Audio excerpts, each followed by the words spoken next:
Hello दोस्तों, मैं वसीम अकरम फिर से आपका स्वागत करता हूं। तो दोस्तों, आज के लेक्चर में हम लोग पढ़ने वाले हैं प्राचीन भारतीय इतिहास का एक इंपॉर्टेंट टॉपिक जिसका नाम है सातवाहन वंश।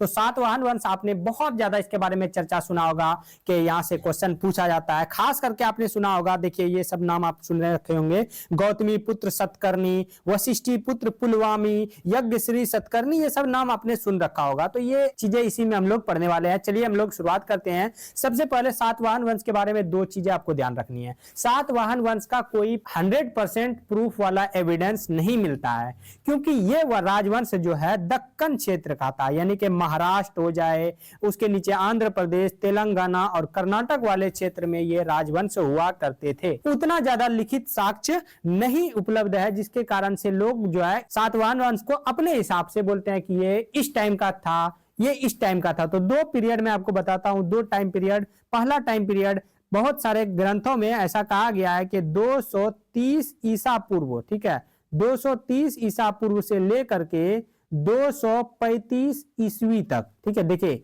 लगभग कितना साल हो गया, लगभग 500 वर्षों तक जो है इन लोगों ने राज किया था। जबकि कुछ ग्रंथों का क्या कहना है, कुछ ग्रंथों का कहना है कि 28 ईसा पूर्व से लेकर के 235 ईसा पूर्व तक लगभग 250 वर्षों तक इन लोगों ने शासन किया था।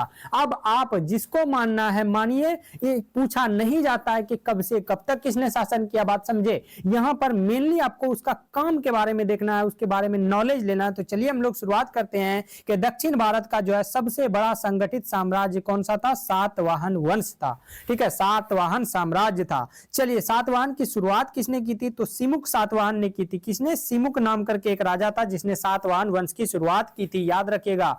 सिमुक, पुराणों के अनुसार, पुराण जो हिंदू धर्म का ग्रंथ है पुराण, उसके अनुसार कहा जाता है कि इसने लगभग 23 वर्षों तक शासन किया था। कब से कब तक ये कहीं पर 100% प्रूफ के साथ नहीं मेंशन है। कुछ ग्रंथ का कहना है, कुछ विद्वानों का कहना है कि इन्होंने 230 ईसा पूर्व, वही बोले ना 230 ईसा पूर्व से जो है, यानी कि जब मौर्य का पतन होना स्टार्ट हो गया था, यानी मौर्य शासन कमजोर हो चुके थे, तो उसका फायदा उठाकर जो है दक्षिण भारत में जो है सिमुक ने क्या किया, सातवाहन वंश की शुरुआत की। वहीं कुछ और विद्वान, कुछ और ग्रंथ का कहना है कि नहीं, आराम से मौर्य पतन हो गया, उसके बाद शुंग वंश आया, उसके बाद कण्व वंश आया। उन्हीं कण्व वंश को खत्म करके जो है 28 ईसा पूर्व में सातवाहन वंश की शुरुआत हुई थी। बात समझ में आया कि कण्व के बाद शुरुआत हुई थी, यानी कि 28 ईसा पूर्व में। आपको जिसको मानना है मानिए, समय पूछा नहीं जाता है। तो देखिए सिमुक ने क्या किया, जब सातवाहन वंश की शुरुआत की तो इन्होंने शुरुआत में इसकी राजधानी कहां बनाया, धान्यकटक। कहां बनाया, धान्यकटक, जो कि आंध्र प्रदेश में पड़ता है।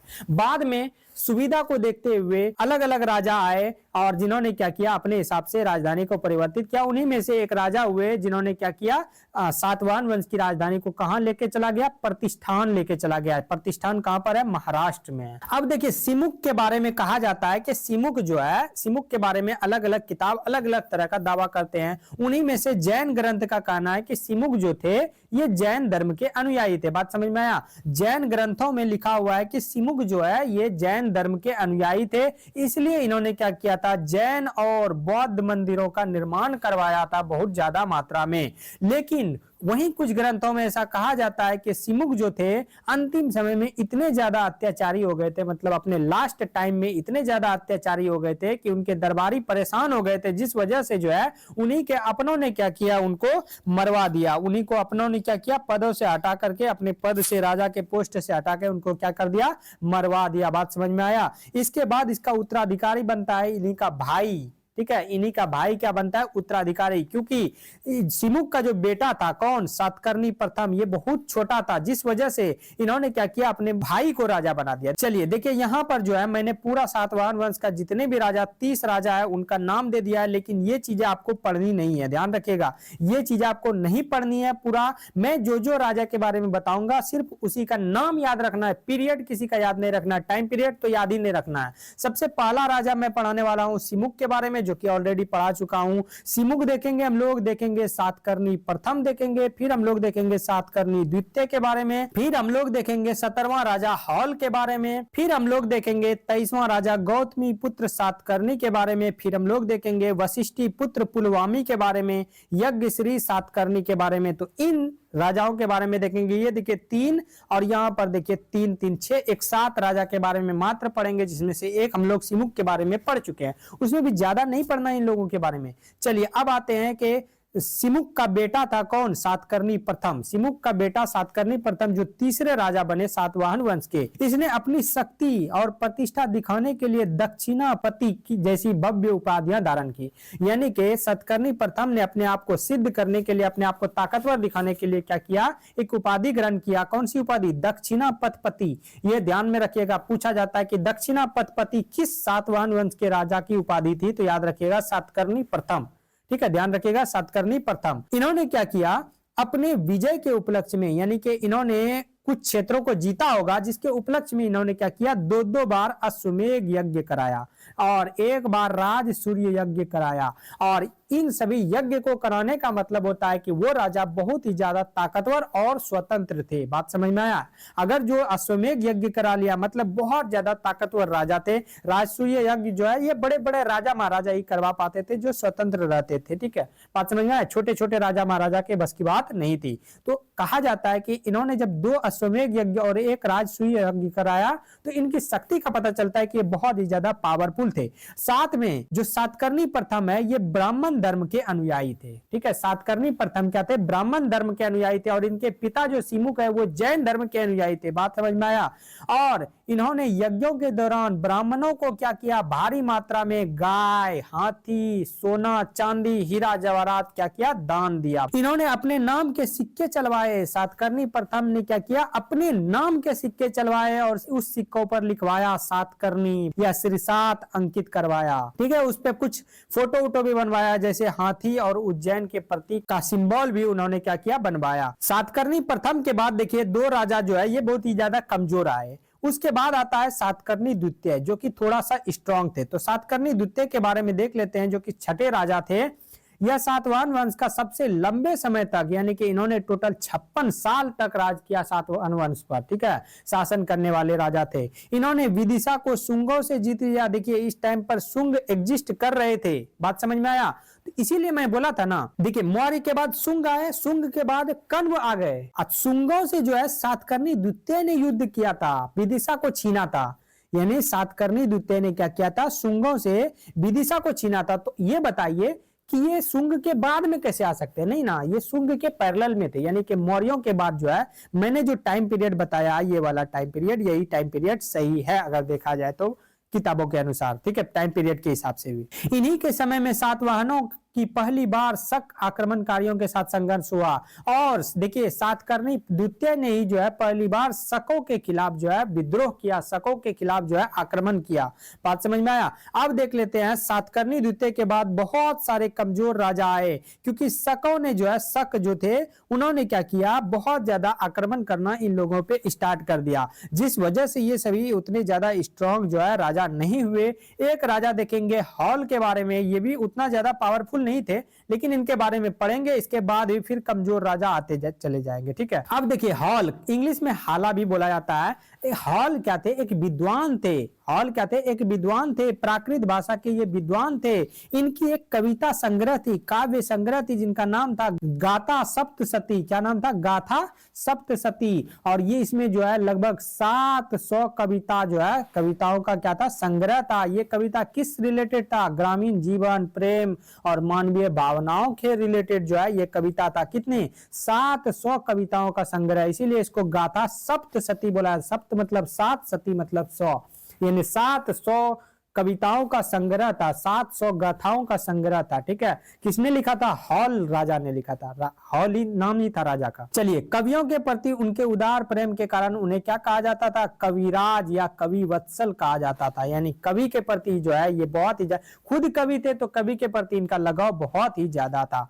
इसके बाद सातवाहन वंश का शासन कुछ समय के लिए कमजोर पड़ गया। अब आपको पता है कि सातवाहन वंश क्या हो गया? धीरे धीरे कमजोर होता जा रहा था। इतना ज्यादा कमजोर हो गया, शकों ने इतना ज्यादा अटैक करना स्टार्ट किया कि धीरे धीरे इतना कमजोर हो गया कि ये लगभग समाप्ति के कगार पे चला गया। तो उस टाइम पर एक राजा आए जिनका नाम था गौतमी पुत्र सतकर्णी। गौतमी पुत्र सतकर्णी कहा जाता है कि सातवाहन वंश में सबसे ज्यादा ताकतवर राजा थे। ठीक है, इनके नाम के आगे देखिए यहाँ पर है गौतमी पुत्र, यानी कि ये गौतमी नाम करके महिला का पुत्र था, यानी इनके माता का नाम क्या था, गौतमी। तो ये अपने नाम के आगे क्या लगाने लगे, माता का नाम लगाने लगे, माँ का नाम लगाने लगे। तो ऐसे कहा जाता है कि अपनी माँ का नाम यूज करने वाला, अपने नाम के साथ माँ का नाम जोड़ने वाला ये पहला राजा था, जो ये दर्शाता है कि महिलाओं के प्रति इनके दिल में कितना ज्यादा इज्जत था।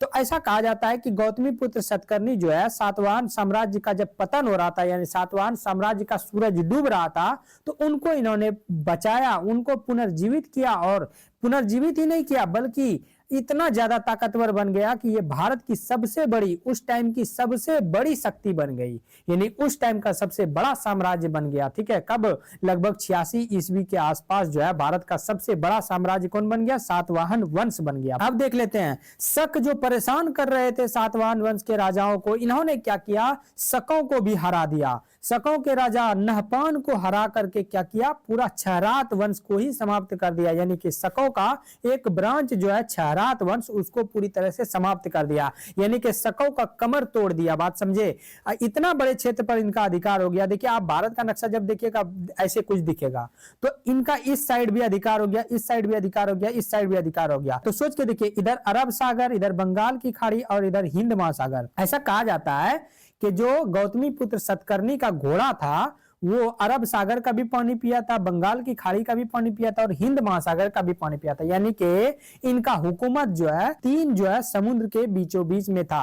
ठीक है, समझ में आ रहा होगा। अभी का तमिलनाडु देखिए, आंध्र प्रदेश देखिए, केरल देखिए, देख लीजिए आप, कर्नाटक देख लीजिए, महाराष्ट्र, आंध्र प्रदेश, तेलंगाना, इन सभी क्षेत्रों पर इनका हुकूमत हुआ करता था। कहा जाता है देखिए, मालवा, उत्तर में मालवा तक आ गया था, यानी कि मध्य प्रदेश तक। इधर राजस्थान, पश्चिम में राजस्थान से लेकर के नीचे दक्षिण में कृष्णा नदी तक फैला हुआ था, और पश्चिम में कोंकण से लेकर के विदर्भ यानी बरार तक फैला हुआ था। बात समझ में आया। ये पूरी तरह से कट्टर ब्राह्मण थे। कट्टर ब्राह्मण का मतलब, पहले आपको पता है कि वैदिक धर्म जो हुआ करते थे, जिसमें 4 वर्णों का जिक्र आता है, ब्राह्मण, क्षत्रिय, वैश्य और शूद्र, जो वही वैदिक धर्म, आज सनातन धर्म जिसको हिंदू धर्म बोला जाता है, वही तो वैदिक धर्म ही है ना, जिसको आर्य बोला जाता है, वही तो वैदिक धर्म है। तो वैदिक धर्म के ये बहुत कट्टर अनुयायी थे, यानी कि ब्राह्मण धर्म जिसको बोल सकते हैं, उनके ये कट्टर अनुयायी थे। ठीक है, इस वजह से जो ब्राह्मण धर्म में वर्ण व्यवस्था धीरे धीरे खत्म होती जा रही थी, उनको इन्होंने फिर से जिंदा किया। इन्होंने क्या किया, वर्ण व्यवस्था को फिर से स्थापित किया। लोग जो है अंतर जातीय विवाह करना स्टार्ट कर दिए थे, एक जात से दूसरे जात में विवाह करना स्टार्ट कर दिए थे। तो इन्होंने क्या किया, अंतर जातीय विवाह को भी रोकने का प्रयास किया। अब समझ में आया। अब गौतमी पुत्र सतकर्णी के बाद कौन राजा बनेगा, तो उसी का बेटा वशिष्ठी पुत्र पुलवामी राजा बनता है। वशिष्ठी पुत्र पुलवामी राजा बनता है। बात समझ में आया। अब देखिएगा 24वां राजा वशिष्ठी पुत्र पुलवामी, इसी का बेटा। इन्होंने क्या किया, आधुनिक आंध्र प्रदेश के जो बड़े से हिस्से है उस पर अधिकार कर लिया, यानी कि पूरे आंध्र प्रदेश पर अधिकार कर लिया। इसीलिए कहा जाता है कि इन्हें प्रथम आंध्र सम्राट कहा जाता है, यानी कि पहला आंध्र प्रदेश का सम्राट भी कहा जाता है। बात समझ में आया। और इसी के बाद जो है सातवाहन वंश को आंध्र सातवाहन वंश भी बोलना स्टार्ट कर दिया गया था। आंध्र सातवाहन वंश, क्योंकि राजधानी जो है वो आंध्र प्रदेश ही हुआ करती थी। इन्होंने साम्राज्य की राजधानी को क्या किया, और अधिक सुरक्षित करने के लिए और व्यापारिक दृष्टिकोण से महत्वपूर्ण बनाने के लिए प्रतिष्ठान स्थापित कर दिया, स्थानांतरित कर दिया। बात समझ में आया। आपको हमने बताया था ना कि शुरू में राजधानी जो है वो आंध्र प्रदेश था, लेकिन वहां से जो है वशिष्ठी पुत्र पुलमावी ने क्या किया, परिवर्तित करके प्रतिष्ठान यानी महाराष्ट्र स्थानांतरित कर दिया। चलिए अब आते हैं कि उनके समकालीन शक शासक कौन थे। रुद्रदामन प्रथम थे।